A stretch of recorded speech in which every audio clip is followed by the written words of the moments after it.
अध्याय 4 ज्ञान कर्म संन्यास योग। चौथे अध्याय में श्री कृष्ण अर्जुन को दिए जा रहे दिव्य ज्ञान के आदिकालीन उद्गम को प्रकट करते हुए उसमें उसके विश्वास को पुष्ट करते हैं। वे बताते हैं कि यह वही शाश्वत ज्ञान है जिसका उपदेश उन्होंने आरंभ में सर्वप्रथम सूर्य देव को दिया था और फिर परंपरागत पद्धति से यह ज्ञान निरंतर राजर्षियों तक पहुंचा। अब वे अर्जुन, जो उनका प्रिय मित्र और परम भक्त है, के सम्मुख इस दिव्य ज्ञान को प्रकट कर रहे हैं। तब अर्जुन प्रश्न करता है कि वे श्री कृष्ण, जो वर्तमान में उसके सम्मुख खड़े हैं, वे इस ज्ञान का उपदेश युगों पूर्व सूर्यदेव को कैसे दे सके। इसके प्रत्युत्तर में श्री कृष्ण अपने अवतारों का रहस्य प्रकट करते हैं। वे बताते हैं कि भगवान अजन्मा और सनातन हैं, फिर भी वे अपनी योग माया शक्ति द्वारा धर्म की स्थापना के लिए पृथ्वी पर प्रकट होते हैं, लेकिन उनके जन्म और कर्म दिव्य होते हैं और वे भौतिक विकारों से दूषित नहीं हो सकते। जो इस रहस्य को जानते हैं वे अगाध श्रद्धा के साथ उनकी भक्ति में तल्लीन रहते हैं और उन्हें प्राप्त कर फिर इस संसार में पुनः जन्म पुनः जन्म नहीं लेते। इसके पश्चात इस अध्याय में कर्म की प्रकृति का व्याख्यान किया गया है और कर्म, अकर्मण्यता तथा वर्जित कर्म से संबंधित 3 सिद्धांतों पर चर्चा की गई है। इनसे विदित होता है कि कर्मयोगी अनेक प्रकार के सांसारिक दायित्वों का निर्वहन करते हुए अकर्मा की अवस्था प्राप्त कर लेते हैं और इसलिए वे कार्मिक प्रतिक्रियाओं में नहीं फंसते। इसी ज्ञान के साथ प्राचीन काल में ऋषि मुनि सफलता और असफलता, सुख दुख से प्रभावित हुए बिना केवल भगवान के सुख के लिए यज्ञ के रूप में कर्म करते थे। यज्ञ कई प्रकार के होते हैं और इनमें से कई यज्ञों का उल्लेख यहाँ किया गया है। जब यज्ञ पूर्ण समर्पण की भावना से संपन्न किए जाते हैं तब इनके अवशेष अमृत के समान बन जाते हैं। ऐसे अमृत का पान करने से साधक के भीतर की अशुद्धता समाप्त हो जाती है। इसलिए यज्ञों का अनुष्ठान पूर्ण निष्ठा और ज्ञान के साथ करना चाहिए। ज्ञान रूपी नौका की सहायता से महापापी भी संसार रूपी कष्टों के सागर को सरलता से पार कर लेता है। ऐसा दिव्य ज्ञान वास्तविक आध्यात्मिक गुरु से प्राप्त करना चाहिए, जो परम सत्य को जान चुका हो। श्री कृष्ण गुरु के रूप में अर्जुन से कहते हैं कि ज्ञान की खड्ग से अपने हृदय में उत्पन्न हुए संदेहों को काट दो, उठो और युद्ध लड़ने के अपने कर्तव्य का पालन करो। अलंकृत है। परम भगवान श्री कृष्ण ने कहा, मैंने इस शाश्वत ज्ञान योग का उपदेश सूर्यदेव विवस्वान को दिया और विवस्वान ने मनु, और फिर इसके बाद मनु ने इसका उपदेश इक्ष्वाकु को दिया। हे शत्रुओं के दमन करता, इस प्रकार राजर्षियों ने सतत गुरु परंपरा पद्धति द्वारा ज्ञान योग की विद्या प्राप्त की, किंतु अनंत युगों के साथ यह विज्ञान संसार से लुप्त हो गया प्रतीत होता है। अर्जुन ने कहा, आपका जन्म विवस्वान के बहुत बाद हुआ, तब मैं फिर यह कैसे मान लूं कि प्रारंभ में आपने उन्हें इस ज्ञान का उपदेश दिया था। तुम्हारे और मेरे अनंत जन्म हो चुके हैं, किंतु हे परंतप, तुम उन्हें भूल चुके हो, जबकि मुझे उन सबका स्मरण है। यद्यपि मैं अजन्मा और समस्त जीवों का स्वामी और अविनाशी प्रकृति का हूं, तथापि मैं इस संसार में अपनी दिव्य शक्ति योग माया द्वारा प्रकट होता हूं। जब जब धरती पर धर्म का पतन और अधर्म में वृद्धि होती है, तब उस समय मैं पृथ्वी पर अवतार लेता हूं। भक्तों का उद्धार और दुष्टों का विनाश करने और धर्म की मर्यादा पुनः स्थापित करने के लिए मैं प्रत्येक युग में प्रकट होता हूं।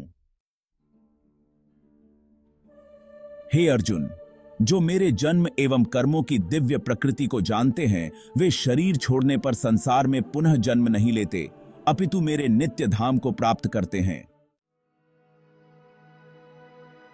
आसक्ति, भय और क्रोध से मुक्त होकर पूर्ण रूप से मुझ में तल्लीन होकर मेरी शरण ग्रहण कर भूतकाल में अनेक लोग मेरे ज्ञान से पवित्र हो चुके हैं और इस प्रकार से उन्होंने मेरा दिव्य प्रेम प्राप्त किया है। जिस भाव से लोग मेरी शरण ग्रहण करते हैं, उसी भाव के अनुरूप मैं उन्हें फल देता हूं। हे पृथापुत्र, सभी लोग जाने या अनजाने में मेरे मार्ग का ही अनुसरण करते हैं।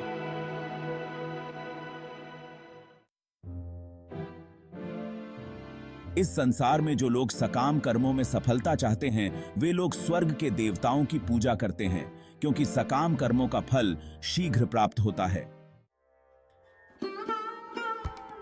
मनुष्यों के गुणों और कर्मों के अनुसार मेरे द्वारा 4 वर्णों की रचना की गई है।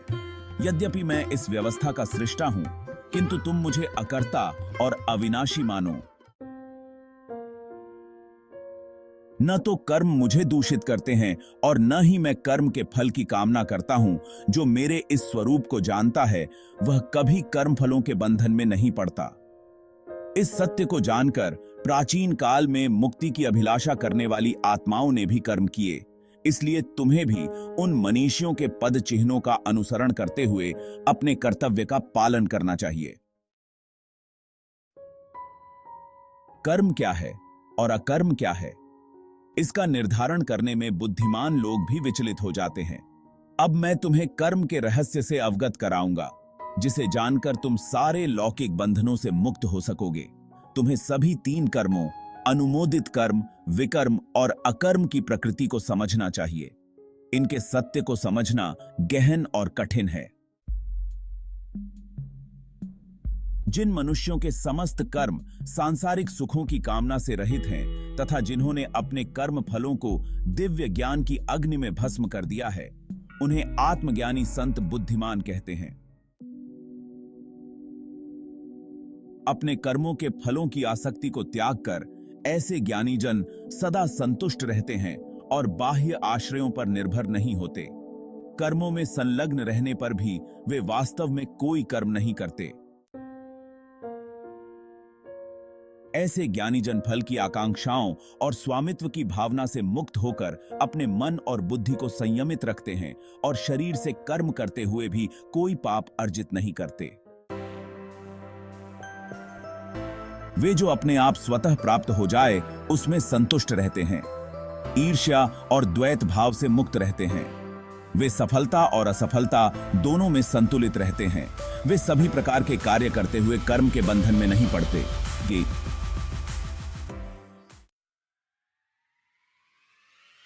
वे सांसारिक मोह से मुक्त हो जाते हैं और उनकी बुद्धि दिव्य ज्ञान में स्थित हो जाती है, क्योंकि वे अपने सभी कर्म यज्ञ के रूप में भगवान के लिए संपन्न करते हैं और इसलिए वे कार्मिक प्रतिक्रियाओं से मुक्त रहते हैं। हैं जो मनुष्य पूर्णतया भगवद चेतना में तल्लीन रहते हैं, उनका हवन ब्रह्म है। हवन सामग्री ब्रह्म है और करछुल जिससे आहुति डाली जाती है वह ब्रह्म है। अर्पण कार्य ब्रह्म है और यज्ञ की अग्नि भी ब्रह्म है। ऐसे मनुष्य जो प्रत्येक वस्तु को भगवान के रूप में देखते हैं, वे सहजता से उसे पा लेते हैं।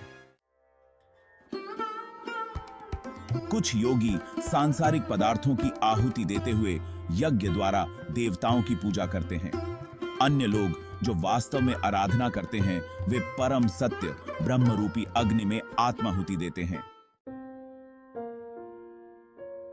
कुछ योगीजन श्रवणादि क्रियाओं और अन्य इंद्रियों को संयम रूपी यज्ञ की अग्नि में स्वाहा कर देते हैं, और जबकि कुछ अन्य शब्दादि क्रियाओं और इंद्रियों के अन्य विषयों को इंद्रियों के अग्नि रूपी यज्ञ में भेंट चढ़ा देते हैं। रूपी यज्ञ में दिव्य ज्ञान से प्रेरित होकर कुछ योगी संयमित मन की अग्नि में अपनी समस्त इंद्रियों की क्रियाओं और प्राण शक्ति को भस्म कर देते हैं। कुछ लोग यज्ञ के रूप में अपनी संपत्ति को अर्पित करते हैं। कुछ अन्य लोग यज्ञ के रूप में कठोर तपस्या करते हैं और कुछ योग यज्ञ के रूप में अष्टांग योग का अभ्यास करते हैं, और जबकि अन्य लोग यज्ञ के रूप में वैदिक ग्रंथों का अध्ययन और ज्ञान पोषित करते हैं, जबकि कुछ कठोर प्रतिज्ञाएं करते हैं।